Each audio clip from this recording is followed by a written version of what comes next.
मैंने CUET 2023 का exam दिया था और currently Hansraj college second year में हूँ। अपनी जर्नी के दौरान कुछ गलतियाँ तो मैंने की थी जिनकी वज़ह से मेरे मार्क्स कटे और कुछ गलतियाँ CUET 2024 की गाइडेंस देते टाइम मैंने स्टूडेंट्स में ऑब्ज़र्व की थी। वो सारी गलतियाँ तुम्हें इस वीडियो में बताने वाला हूँ, सिर्फ़ इस एक छोटे से वीडियो में, और एक ऐसा ब्लूप्रिंट देने वाला हूँ, जिससे तुम अपनी ड्रीम कॉलेज तक एक मज़बूत कदम बढ़ा सकते हो। देखो, जब भी अपन किसी मंजिल की ओर जाते हैं ना, तो कुछ बॉक्सेस को टिक करते हुए जाना होता है। अगर कोई बॉक्स अपन ने बिना टिक किए हुए छोड़ दिया, तो उसका खामियाज़ा हमें भुगतना पड़ता है। भैया क्या कहना चाहते हो? जो कहना चाहता हूँ, वीडियो को आखिर तक देखना, पूरा समझ आ जाएगा। देखो, मैंने कहा कि अपन किसी भी जर्नी पे जब जाते हैं, तो कुछ बॉक्सेस को टिक करते हुए जाना होता है। यहाँ 4 बॉक्सेस बताने वाला हूँ, जिनको आपको टिक करना है, अगर अपनी ड्रीम कॉलेज तक एक मज़बूत कदम बढ़ाना है। पहला बॉक्स एनसीईआरटी। भैया एनसीईआरटी पढ़ने के बारे में तो सब कहते हैं, आप क्या नया बता रहे हो? थोड़ा पेशेंस रखो, समझ आएगा। देखो, आप अपनी एनसीईआरटी क्लियर कर रहे हो, अपनी 12th क्लास के लिए अपनी एनसीईआरटी क्लियर कर रहे हो। कैसे कर रहे हो? या तो तुम्हारे टीचर ने तुमसे नोट्स बनवाए होंगे, उन नोट्स से कर रहे हो, या तुम डायरेक्ट एनसीईआरटी पढ़ रहे हो, या फिर तुम कोई रेफरेंस बुक इस्तेमाल कर रहे हो, जिससे तुम्हारी एनसीईआरटी क्लियर हो रही है, जो रेफरेंस बुक तुम्हारी पूरी एनसीईआरटी कवर कर रही है। इन्हीं तरीकों से तुम पढ़ रहे हो। छोटा-सा अपने अप्रोच में चेंज करना है पढ़ने के। कैसे? मान लो बायोलॉजी का चैप्टर है, उसमें वो है मेल रिप्रोडक्टिव सिस्टम, ठीक है? अब उससे तुम्हारे 12th में क्या क्वेश्चन आ सकता है? एक्सप्लेन करो। तो तुम क्या करोगे, उस एनसीईआरटी के पूरे पैराग्राफ में से जो इंपॉर्टेंट लाइन्स तुम्हें लगती है, जो तुम्हें मेन लाइन्स लगती है, वो तुम छाँट के याद करके बोर्ड में लिखाओगे। सीयूटी में क्या फ़र्क है? सीयूटी में फ़र्क इतना ही है कि एग्ज़ामिनर्स की पेपर बनाते टाइम जो साइकोलॉजी है, वो ये हो चुकी है, अगर हमें easy to moderate level paper बनाना है, तो एनसीईआरटी की वो लाइन ढूँढनी पड़ेगी जो स्टूडेंट की नज़र से छिप रही हो। काफ़ी सारे स्टूडेंट मेरे को बोलते हैं, भैया मेरे को तो पूरी एनसीईआरटी आती, 2 बार पढ़ी मैंने, फिर भी मेरे मार्क्स कैसे कटे? क्या करते हो, एनसीईआरटी में 2 पेजों के बीच में वो जगह होती है ना, उसको भी ध्यान से देखना, कुछ छूट ना जाए। सच बता रहा हूँ, एग्ज़ामिनर्स के पास थ्योरेटिकल सब्जेक्ट में से मॉडरेट लेवल का पेपर सेट करने के यही तरीके हैं। क्या करेंगे, ऐसी लाइन उठाएँगे जो स्टूडेंट की नज़र से छिप रही हो। समझ आया? तो क्या करना है, एनसीईआरटी क्लियर। एनसी तुम है ना किसी भी टॉपर का वीडियो देख लेना सीयूटी का, वो ये कहेगा एनसीईआरटी 1 बार पढ़ो, 2 बार पढ़ो, 10 बार पढ़ो, 20 बार पढ़ो। एनसीईआरटी बार-बार पढ़ने के लिए कहेगा। अगर पहले स्टेप में मिस्टेक कर दी तो आगे की जर्नी तो बेकार होने वाली है। साफ-सी बात है।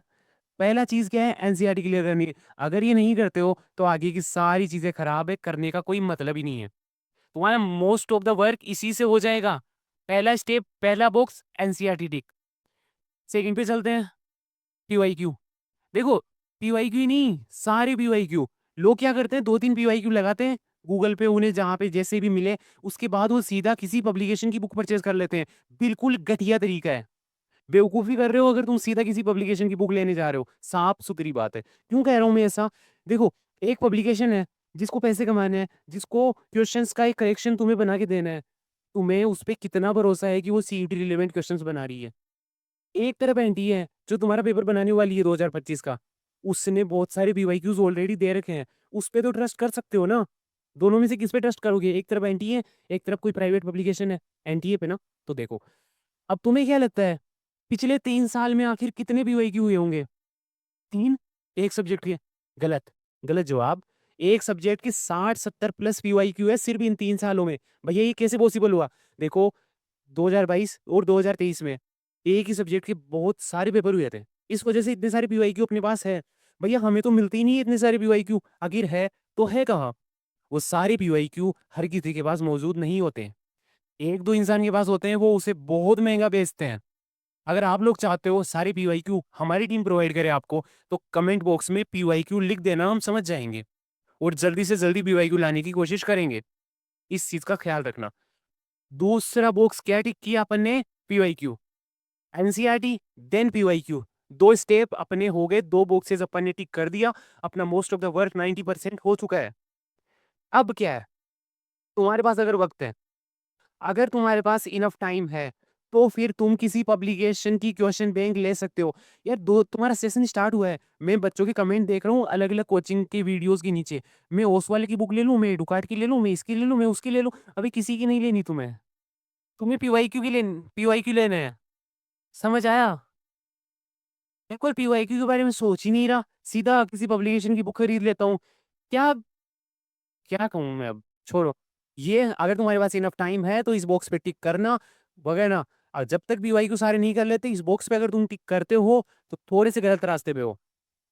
अगली चीज, लास्ट स्टेप, और ये बॉक्स है ना, सबसे ज्यादा स्टूडेंट्स इसको बिना टिक किए हुए चले जाते हैं एग्जाम में। वो क्या सोचते हैं, मैंने भी यही सोचा था, ये मिस्टेक की थी मैंने अपनी सीयूटी जर्नी में। मैंने क्या सोचा, यार मेरे को ना, ये मान लो ये बायोलॉजी का एक चैप्टर है, भैया बायोलॉजी को बीच में इतना क्यों लाते हो, क्योंकि वो मुझे सबसे ज्यादा ही आती, और कोई रीजन नहीं है। तो ये मेरे को एनसीईआरटी इस चैप्टर की लाइन बाय लाइन पूरी क्लियर है, मैंने 2 बार पढ़ ली।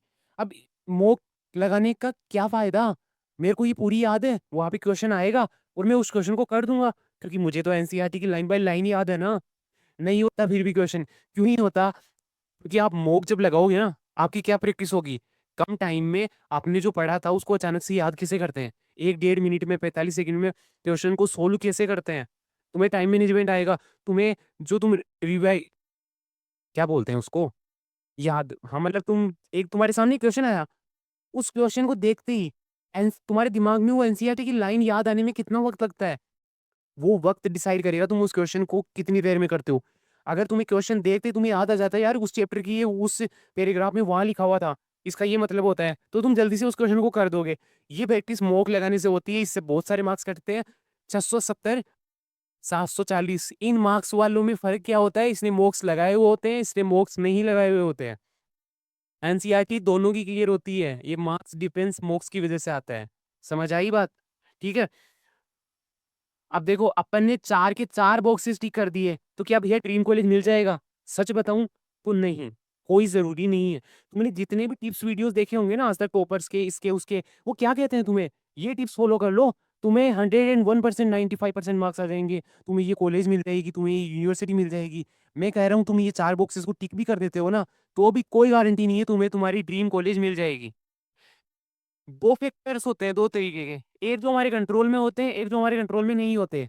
ये जो 4 बॉक्सेस मैंने बताए ये अपने कंट्रोल में थे, यहाँ तुम अपना 100% एफर्ट दे सकते हो, ठीक है।